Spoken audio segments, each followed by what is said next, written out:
حضرت خدیجه سلام الله علیها چرا به این مرتبه رسید؟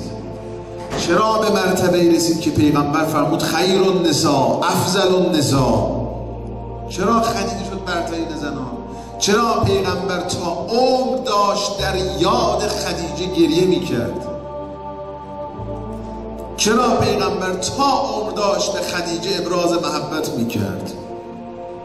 علتش چرا به این مرتبه رسید؟ حضرت خدیجه ثروتمندترین زن عرب بود. در بین اعراب به ملیکة العرب یا ملیکه بدها مشهور بود. ملیکه بود، یک خانوم تمام عیار بود.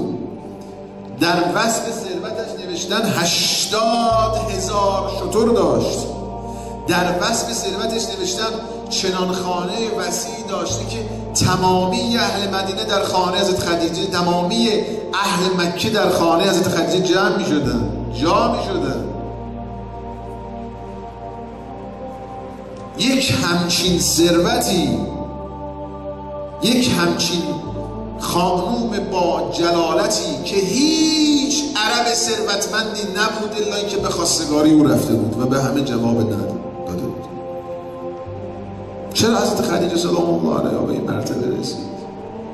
چون تمام وجودش فانی در پیغمبر بود.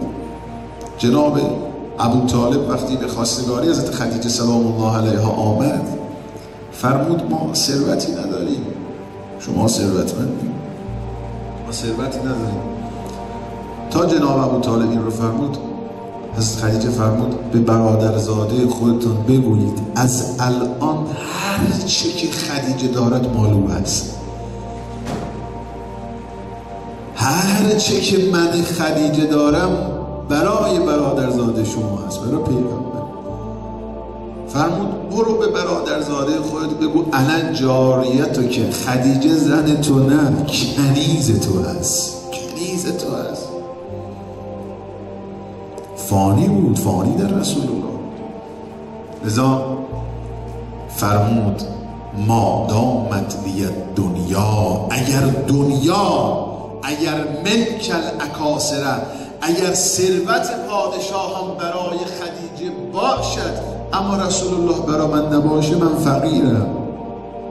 ثروت وجود پیغمبره، ثروت وجود رسول الله است.